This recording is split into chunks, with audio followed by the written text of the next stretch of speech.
Assalaamu calaykum dhammaan asxaabta ku xiran kanaalka waanada qoyska isku soo noqod wanaagsan. Maanta waxaan ka hadlaynaa mowduuc ku saabsan waxbaristii ilmaha ka yar 5 sano qaybtiisa labaad. Mowduucan wuxuu kaga duwan yahay kii hore. Kan waa marxaladda labaad ilmaha marka ay soo gaaraan qaybta qoraalka. Hooyo walba oo bilowday ilmaheeda inay waxbarto waxaan ugu mahadcelinayaa dadaalka ay sameysay. Inta kale oo dhimanna hooyooyinka waxaan rajeynayaa inay biloobaan inay caruurtooda wax ku baraan guriga inta ayna gelin xanaanada ka hor. Buuggan oo ah buugga kaliya ee ka caawin kara ama buugaagta la midka ah ee ka caawin kara in ilmuhu ay bartaan qoraalka. Buuggan wuxuu ka caawinayaa inay fahmaan caruurta siday u qori lahaayeen xuruufta Carabiga ee alif ilaa ya.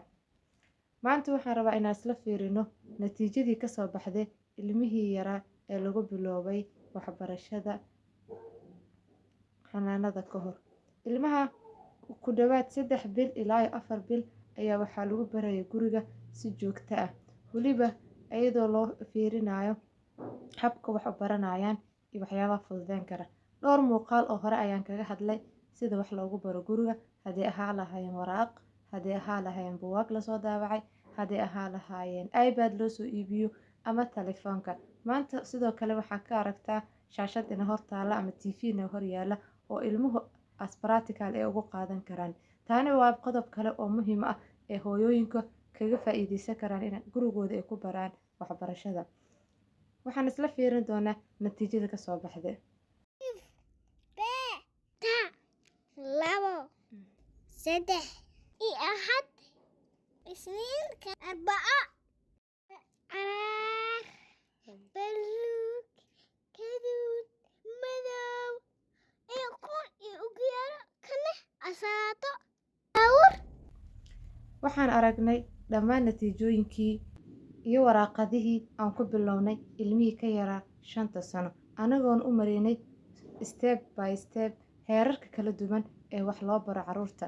Haddii ahaa lahayd in jadwal loo dejiyo, mararka qaarna laga qaado imtixaano yaryar, laguna dhiirigeliyo inay wax qoraan ama wax akhriyaan ama wax ay dhageystaan. Waxaa mahad iska leh Allah subxaanahu wa tacaala inagu guuleeyay tijaabadii ugu horeysay ee waxbarista ilmaha ka yar 5 sano.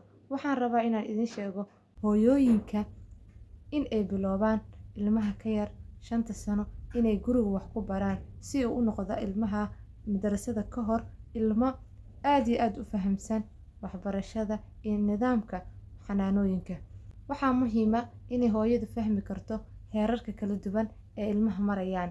Ilmaha markii ay wax qorayaan ama ay tahay markii uu horeysay ee wax barayaan, waxaa muhiim ah in ilmuhu aad fahmi karto meelaha ku adag iyo sida wax loo baro. Muhiimadda koowaad waxa inaad siisaa ilmahaada, ha ku qaylinin, hana dhihin waa qaladay, kaliya fiiri qaabka uu qoro.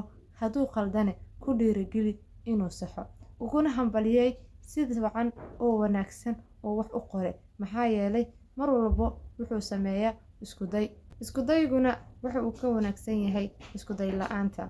Haddaba haddii aad tahay hooyo baraarugsan, waxaad u baahan tahay inaad jadwal saxan u sameysid caruurtaada intaadan geynin madrasada ka hor. Waxaa inoo socon doona xalqooyinka buuggan ee ah buugga barashada qoraalka xarfaha Carabiga. Insha Allah buuggan ayaan casharo dhowr ah ka qaadan doonaa. Waad ku mahadsantihiin dhammaan la socodka muuqaaladeeda. Soo booqda kanaalka waanada qoyska. Mahadsanidin.